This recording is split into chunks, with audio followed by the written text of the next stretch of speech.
A long time ago, in the great Yoruba kingdom of Oyo, there was a powerful king named Oba Adedayo who ruled from his capital, Ile-Ife. Oba Adedayo was a just and wise ruler, beloved by his people. However, two ambitious chiefs, Balogun Alade and Bashorun Ogun, were plotting to take the throne for themselves. They were unhappy with Oba Adedayo's rule and secretly planned to overthrow him.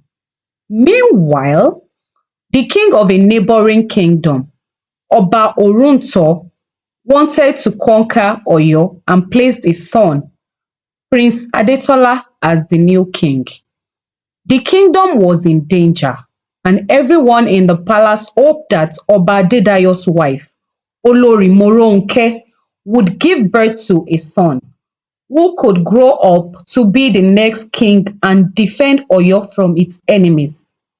But when the baby was born, it was a girl, and they named her Adebimpe. This news worried the king, who thought only a prince could protect the kingdom. However, the palace priest Baba Iroko told Oba Adedayo that Adebimpe was destined to be a great leader who would save the kingdom. Despite this prophecy, the king decided to raise Adebimpe as a boy, pretending she was a prince so that no one would question her ability to rule. Adebimpe grew up in the palace, learning the ways of war and leadership. She believed she was a boy and trained hard to become strong and wise like her father. Only the king, the queen, and Baba Iroko knew her true identity. Years passed, and Adebimpe was brave, wise, and respected by the people of Oyo. One day, during a royal ceremony, Adebimpe met two young warriors from nearby villages, Adewale and Oguntola. They quickly became friends, but Oguntola had always been suspicious of Adebimpe's secrets. Noticing how different she acted compared to the other boys, one afternoon, Adebimpe and her friends went on a hunting expedition. At the river, Adebimpe accidentally discovered that she was different from the other boys. Confused and upset, she confronted her mother, Olori Moronke, who revealed the truth that she was a girl and her secret was to protect her from their enemies. Adebimpe was shocked but understood the heavy responsibility she carried. The next day, during a royal festival, the wicked chiefs Balogun Alade and Bashorun Ogun challenged Adebimpe to a dangerous duel with a wild animal. They secretly plotted to defeat her by making sure the animal would be untamable. However, Adebimpe was fearless and won the challenge, impressing all the villagers, including Princess Fadeke, who admired her bravery.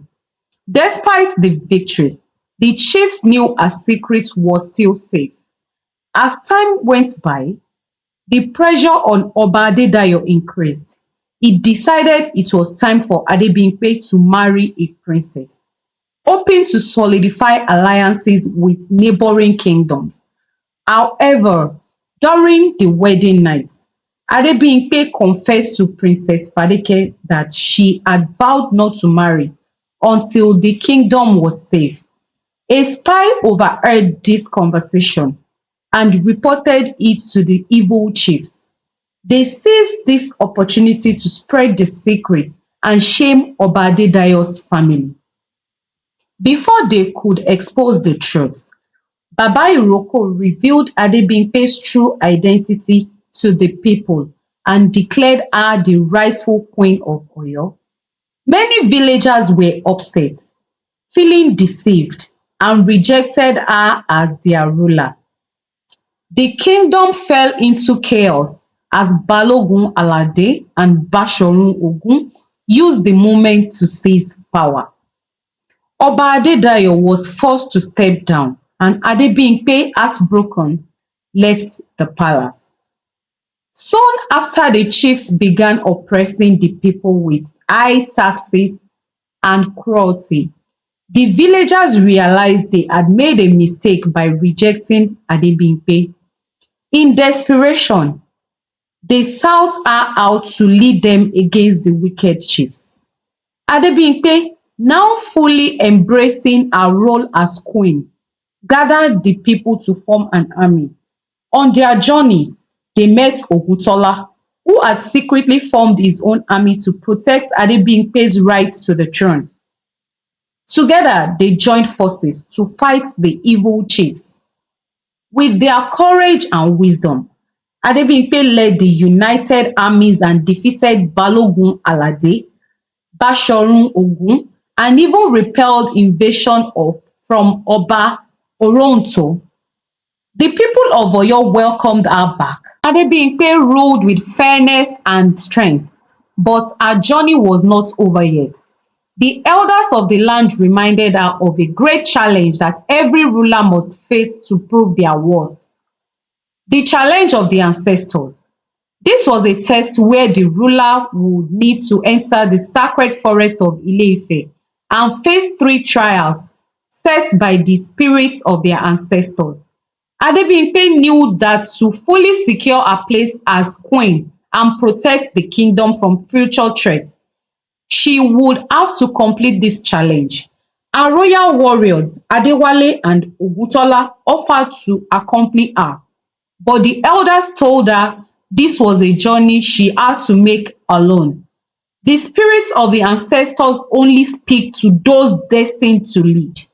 With the blessings of her people, Adebimpe set out on her journey to the sacred forest, carrying nothing but a spear, her wisdom, and her courage. Her first trial was the trial of the river of truth. As Adebimpe entered the forest, she came upon a mighty river, its waters flowing fast and deep.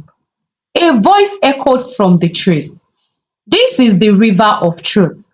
To cross it, you must speak the truth about yourself without fear or shame. Adebimpe stood at the river's edge and thought deeply. She knew that throughout her life, she had lived a lie to protect herself and the kingdom.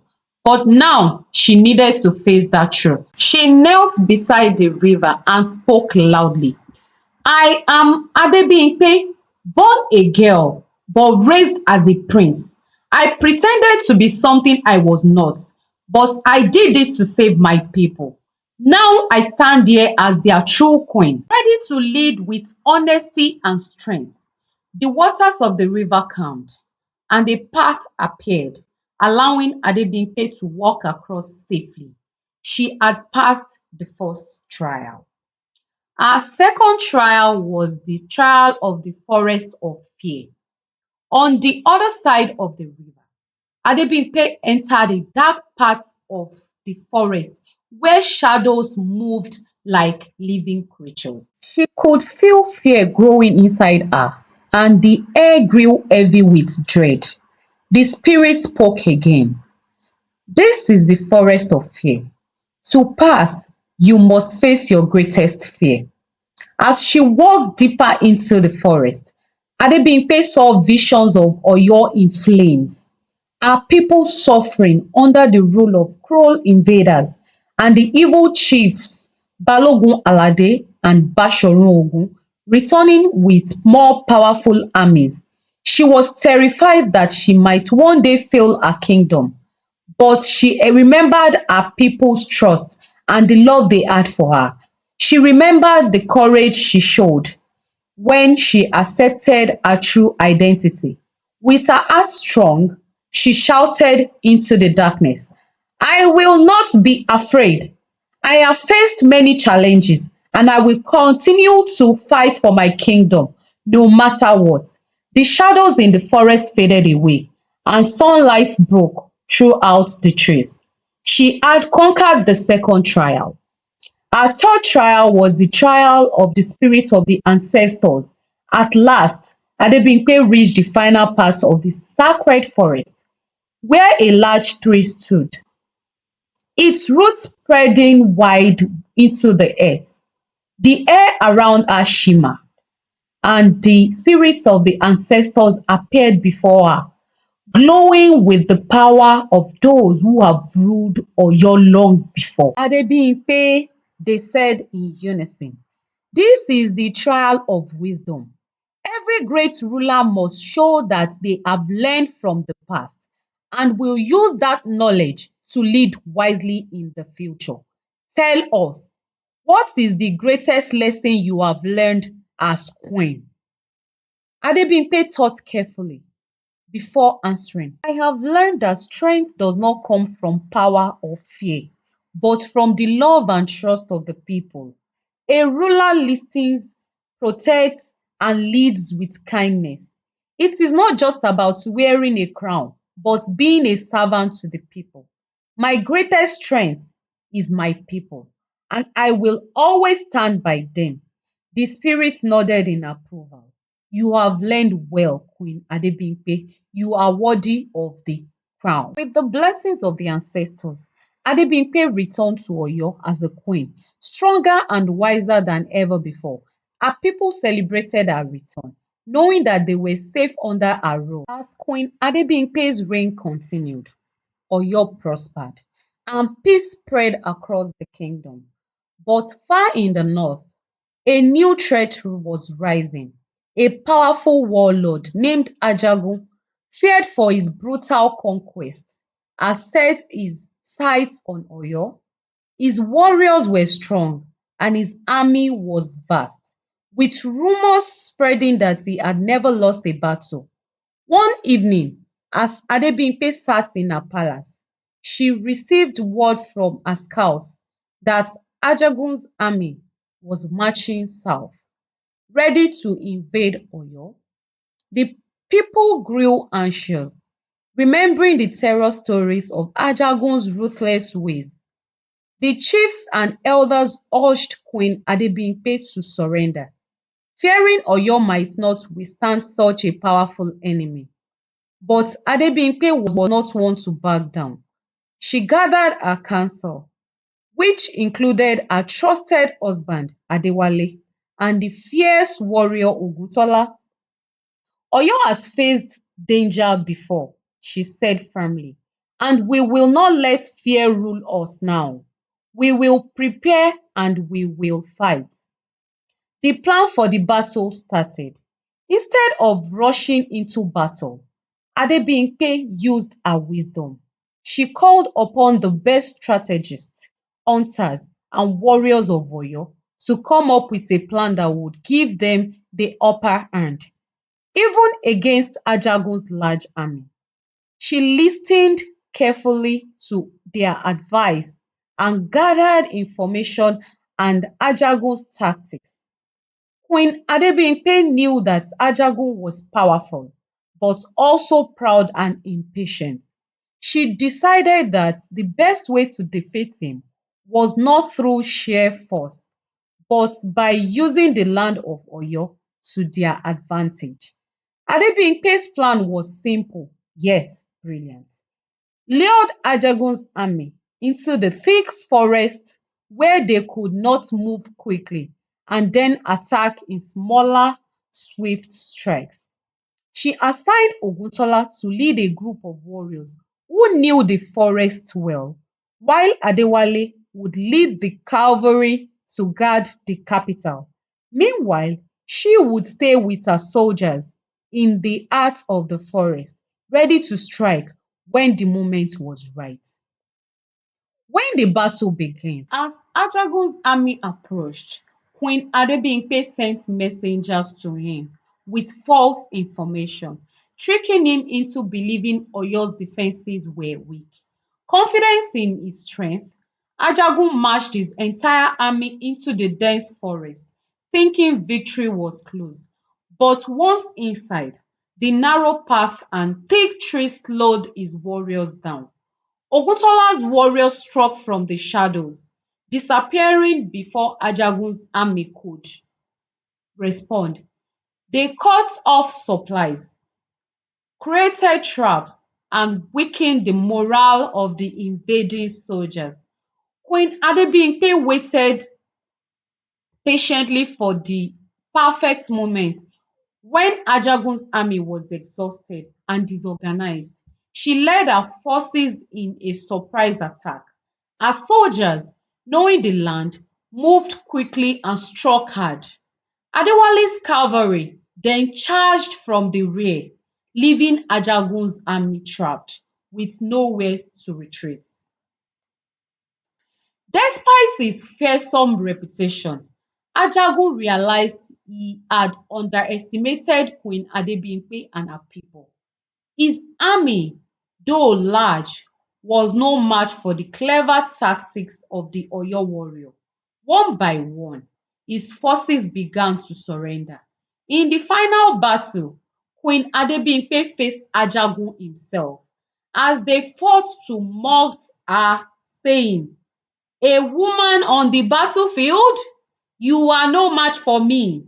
But Adebimpe, with her heart full of courage and her mind sharp, answered calmly, "It is not strength or size that wins a battle, but wisdom and spirit."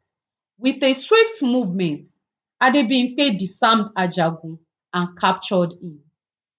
The once feared warlord knelt before her, admitting defeat. Oyo had won. Its people were safe once again. Building a lasting peace. Instead of executing Ajagun, Queen Adebimpe made a bold decision.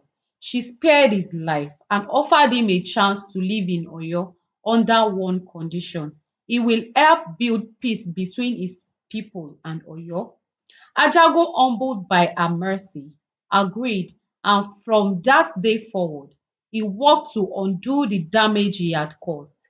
This act of mercy made Queen Adebimpe even more beloved by her people. She taught them that while it is important to be strong in battle, it is even more important to know kindness and wisdom in victory. The legacy of Queen Adebimpe years passed, and under Queen Adebimpe's rule, Oyo became the most respected kingdom in the region. Her story spread far beyond land, inspiring other kingdoms to follow her example of wise leadership, bravery, and compassion. The children of Oyo would gather around the fire at night to hear the elders tell the tale of how a girl who had once been hidden away as a prince become one of the greatest queen that would have ever lived. Queen Adebimpe ruled until she grew old, and when it was time to pass the crown, she handed it over to her daughter, Princess Morayo, who had been trained in the same wisdom, bravery, and fairness as her mother.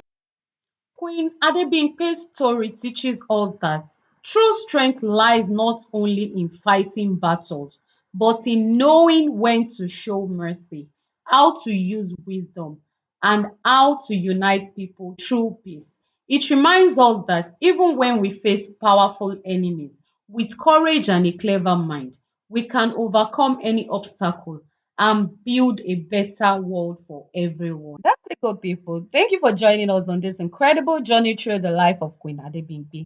We hope you enjoy the tale of bravery, wisdom, and the power of leadership. If you love the story, don't forget to hit that subscribe button and turn on the notification bell so you never miss an adventure. Stay glued to our channel for more captivating stories, legends, and inspiring tales from around the world. Until next time, keep dreaming and believing in the power of your own story. See ya. Bye.